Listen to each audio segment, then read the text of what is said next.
Thank you so much for joining us, Lior Suchard, the mentalist. To be honest, I'm super excited about interviewing you because you are one of my most interesting interviews that I would probably be doing in my career. Amazing. You are the mentalist. I believe you can read anybody's mind. Most of people. And, it's pretty intimidating as a journalist to be sitting in front of you where you can possibly preempt my questions that I'm going to ask you. I can just look at your paper here. And I don't follow the script. Exactly. But super excited. Lior, I think a lot of people who are big fans of yours and have seen your work would wonder how this can be possible. Is it an art? Can one study this? Can one be a Lior Suchard? Nobody can be Lior Suchard. There's only one Lior Suchard. But for your question, it's kind of like I said it before. It's kind of like playing a piano. Everybody can learn to play a piano, but not everybody will be Mozart or Beethoven. Nice. So I wrote a book called Mind Reader, and I teach in the book how to influence people and how to read people's minds a little bit and how to understand. Because it's not when we talk about mind reading, it's not that I'm looking at you and I hear your thoughts. Okay. It's not like that. There's lots of small aspects from body language reading, nonverbal communication, influencing, hypnotics, lots of aspects of the human mind that I'm combining together to get this experiment that I'm doing. Sure. So people can learn a little bit of it, but it doesn't mean they will be able to go on stages and perform and read minds and consult and do stuff that I do. Right. So are you saying you're gifted? I hope so. Okay. I hope so. So when did you first learn that you could read minds? So when I was, it didn't start with reading minds, it started with influencing. It started when I was about 7 years old. Oh, wow. Yes, very, very young. Okay. Many years ago. And I always loved to play with, mind tricks. I used to take a deck of cards and I used to shuffle it and look at the cards and try to memorize all the cards. And I was very good at it. I used to play a game with a dice. I used to give someone a dice and tell him to look at the dice, and I will try to guess which number is on the top of the dice. Wow. And I noticed that very, naturally, I was right in all those tests. Okay. So I took it like the opposite. I thought, how come I'm right? It's not a good guess. Okay. Probably I see something that other people cannot see, and then I realize I'm very sensitive to people, to how they look. Like perceptive. Very perceptive, like a modern Sherlock Holmes. Wow. And it's all big algorithms of thoughts. And by using that, I kept developing new ideas, new concepts. And from one dice, it became 5 dice. And from 5 dice became any number. And from any number became, think of names, shapes, colors. And I combine it with my stories and my love to perform. You asked at the beginning if it's an art. It's definitely, it's the art of astonishment. Wow.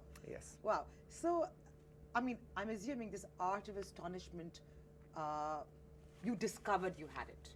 Yes. Right? Do we all have the potential? I believe yes. I believe we all have to potential to be very good at. We all have talents. It doesn't necessarily mean you will be able to read minds, but I'm not good at journalism like you are, for example. Okay, thank you for that. Yeah, but other people can do other stuff. Can be musicians, can be players, actors, politicians. We have lots of politicians here in the event, so I mean it's also an art to be a politician. Sure. So I always say to people, I didn't choose to be a mentalist. It probably chose me. Okay. And I love it. But my question to you is more pointed. Like, let's say it's tomorrow, I want to quit journalism and I want to be a mentalist. Don't do it. No. Is Is it possible? What do you do? Well, I get a lot of emails about teach me. Unfortunately, I don't have time to teach. Maybe later, but I do workshops and I do educational workshops and I wrote a book and now I'm doing a second book. So I'm trying to give a little bit of the stuff that I know. But if you really want to teach, start by reading books about how to influence people. Okay, so let me ask you about this. Your subject of expertise is really manipulation of the mind. You can say that. Right? So I think that is one of the toughest things to do because most of us don't even have control of our own minds. Yes. Right? Yeah, I can say Even that. if you want to control it, it wanders.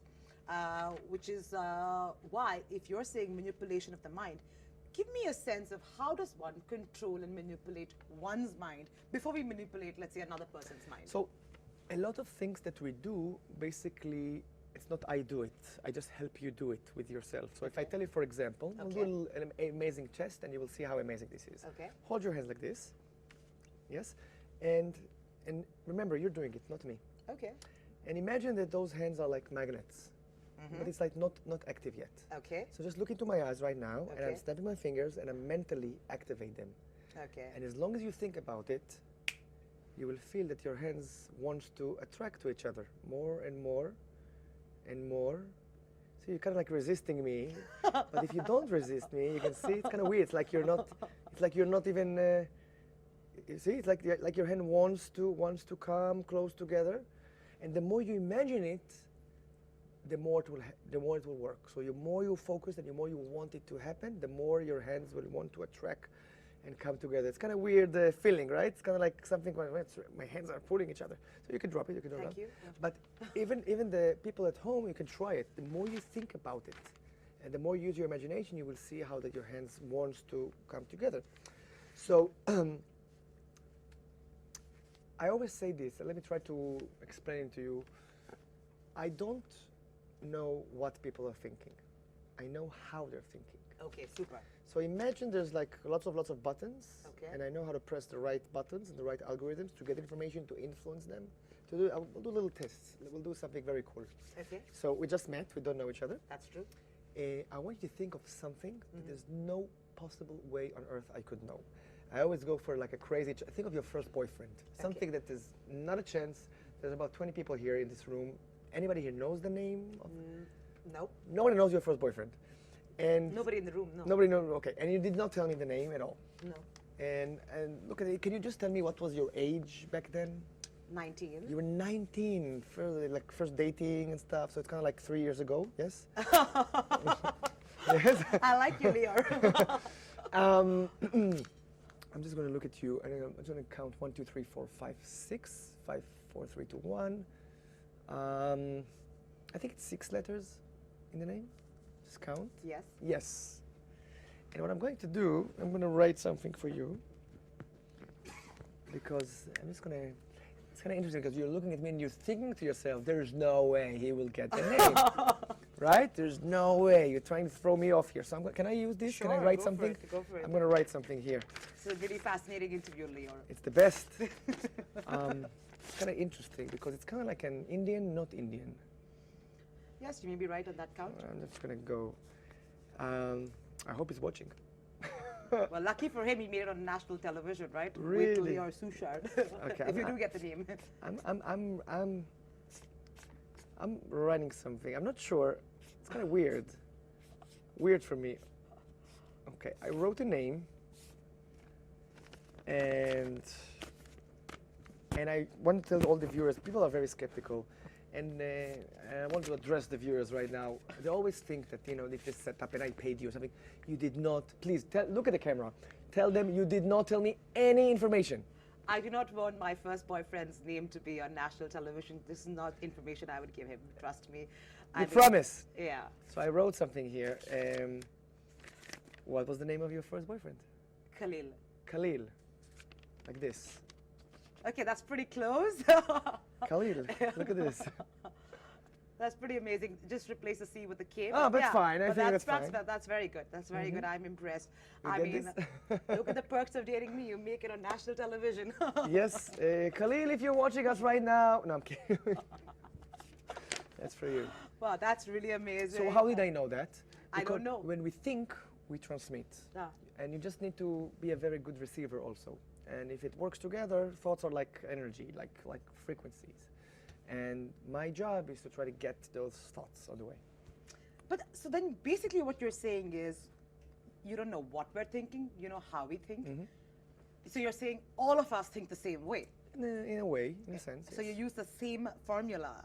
And It depends because I have lots of methods, so I change the methods. okay, It's give me different. one method. Come on, Lior. I mean, this is so, Yeah, no, out there it's for going me to be get a difficult to sense. tell you that, but it's different in India versus America versus China versus Japan versus Israel versus England. It's very different because different people has different thoughts, different So what are you ways to saying? think. Indians have a particular method versus, let's say, French, Yes. and they think differently. Yeah. What would be the key difference? Well, it's not going to be a different technique, but Indians, for example, are more open to spirituality. Spirituality. Spirituality. I mean, they're really about spirituality, about positive thinking, and it's a very good thing. So I go on that route.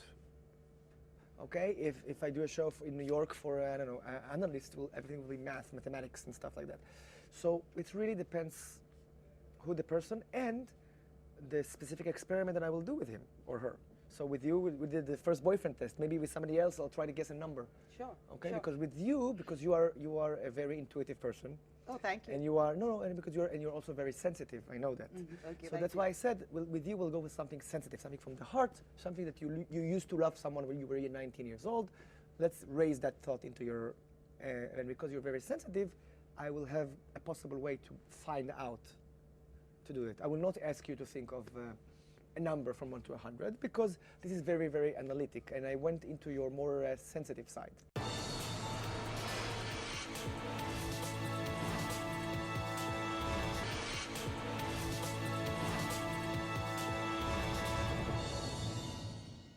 Can you give me a sense, and hence my viewers a sense of how to look at a person and do a immediate, quick analysis so they can win the game? It's going to be a little tricky to do it like in a quick interview. There's a whole chapter about this in my book. Yeah, sure. But basically, let me think and tell you. I'm trying to think of a way to teach you something.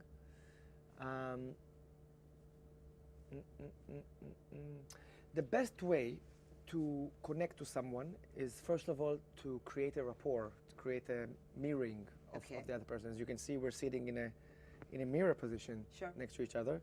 Your elbow is on here, only your elbow. My elbow is here. Your other hand was not there, and mine is here. So we're kind of sitting, crossing legs, exactly the same. And you notice that when there was a mathematician called Richard Bendler. He discovered something amazing. He discovered that when people have a good vibe, yeah, good vibe or good talk or good let's call it chemistry, they start to mirroring each other. Oh, is that okay? You can, in a very subtle way, you can see it in you can see a first date that works. You can see that he's leaning, she's leaning, he's drinking a cup, she's drinking a cup. It's kind of like you kind of like you will see a lot of politicians use those techniques to do that. So he said he asked himself if it happened naturally, if someone with a good connection starting to mirror each other, will it work the other way? So if I start to mirror someone, will it increase the chemistry? And the answer was yes. So you're saying, so let me get this right. Let's say I meet you and I want to create a good vibe with you. Let's talk with a common viewer right now. Let's say you're in a job interview. Let's say your first date. Let's say you want to ask a raise from your boss. Let's say anything. The first thing you need to do, you need to connect to the other person. Okay. Not in like a monkey way. If you do something, you do something. Like that. But it has to be very, very subtle. So if the boss is asking you, so it goes like this. So why do you think you need the raise? So your answer should be, well. So you need to imitate what he just did in a very subtle, natural way. So if you will get to a position, it's not easy. Okay. If he takes a cup from his coffee and asks you a question, you will take a cup and answer your question. Wow. So it's small. No, I hope you guys are listening. This is important. it gets to a level where it's working on breaths and eye movements and breathing and nose and tiny movements that helps the whole thing. Wow. But in general, it's called rapport, mirroring, okay? You can Google it. It's a basic law of neuro-linguistic programming, NLP. And the idea is, I think it's really amazing if these laws of attraction, if the good vibe happens and then people start to mirror each other, it will happen the other way around. And if you do it, it will increase, like a good energy between the two people. I get it. So, Lior, can I then assume that when you look at people, you know exactly what they're thinking? And so, for instance, if you're talking to somebody, you know what they're going to say, you know whether they're lying to you or not lying to you? Are there tells? No, it's more, there's a lot of tells, but it's a lot about positivity and negativity. It's very hard to lie to me. Okay. Very hard to lie to me, because I will find out. Okay. But this is in a very general way. So I have a question for you personally. As a man who can, zone in to somebody else's mind, is that that a good thing or a bad thing? Sometimes it can be a very bad thing. It is. Let's let the viewers decide. It can be something. It can be a bad Like thing. personally, I mean, because you would know, you can tell everybody's tell, and so it's it's It a could be little a- difficult. it can be a good thing Like also. a long time ago, somebody told me the worst thing would be if everybody could read everybody's mind. Chaos. There would be no friends. It's true. There It's would true. be no lovers. It's there hard would to be no relationships. It's hard to find good relationship and good friends with my abilities because you have to be a very good friend. Yeah. But yes, it's sometimes yeah, but that's the story of my life. You know, that's the downside of being able to understand how people are thinking. And if I had to ask you today, what is the most common, self-inflicting negative behavior that humans per se have in their thought process? What would it be?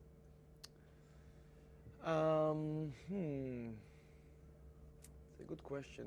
There's a few of them, but I look at it as negativity. When people are very negative, they transmit this negativity, and I always try to stay away from negativity. What plagues the human mind in today's age of, let's say, rat races and unimaginable pressures and and this very unmatched ambition people have about lives and how one should live life?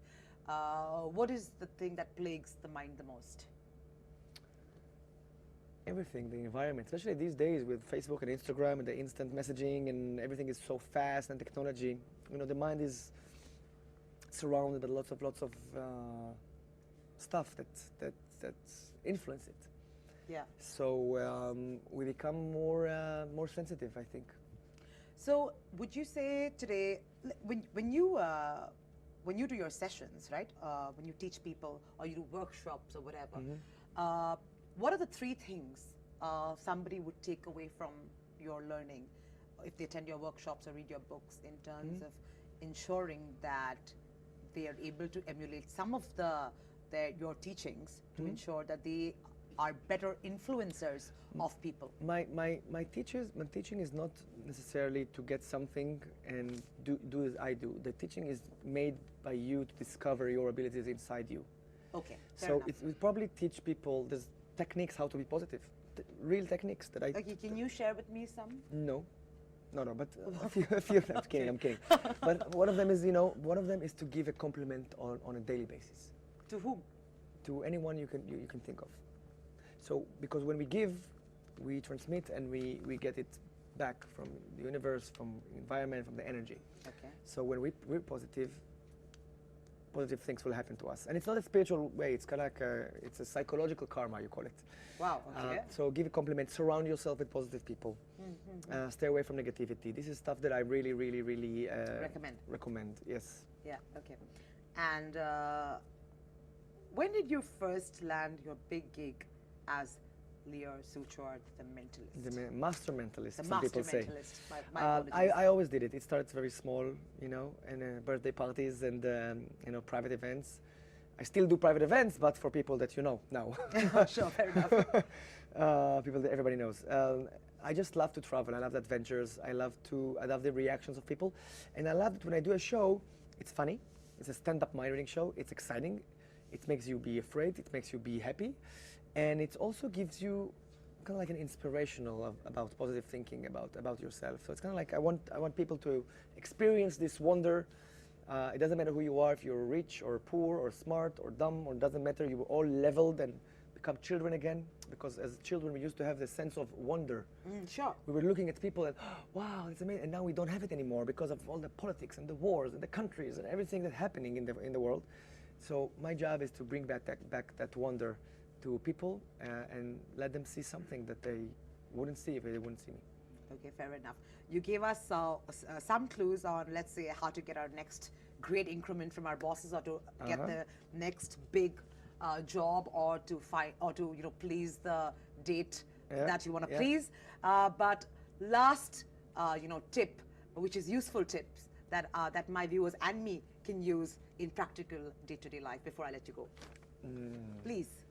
Last tip. Yes.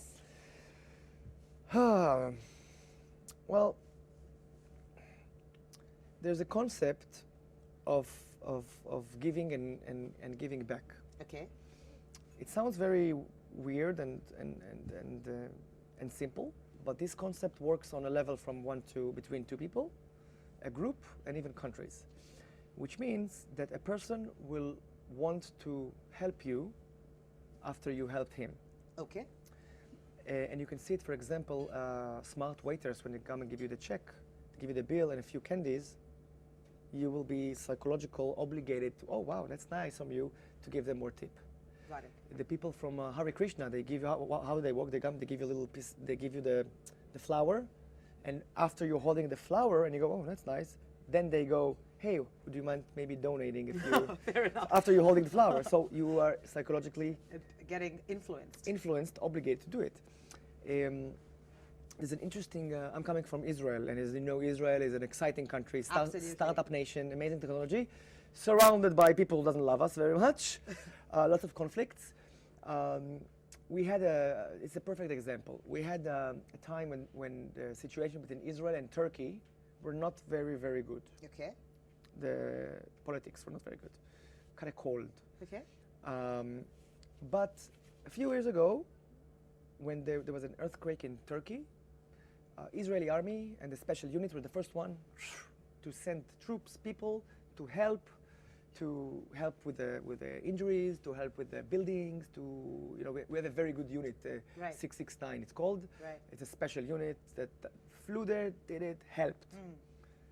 I think 10 years after, there was a huge fire in Israel, in Haifa, huge fire. The first one who sent the special planes, the super tankers, were the Turkish people. Okay. Although we were in a very bad relationship, it doesn't matter because they felt psychological obligated. Absolutely. I get your point. Yeah. So the point is, when you're in the room, try to do the first good thing for the other person. Nice. That's awesome. Exactly. And then this person, I promise you, this person will be psychological obligated to return that good. I don't want to use the favor. It's not a favor. To return that to you, doesn't matter how long it will last. Well, Lior, it's been absolutely my pleasure to Thank be you. interviewing you and speaking with you. Thank you so much Thank you for very sharing much. all these immense insights, which I'm sure I'm going to use, and I'm sure my viewers will Thank also. you. And if Khalil is watching, no, I'm kidding. On that note, thank you so much once again. Thank you.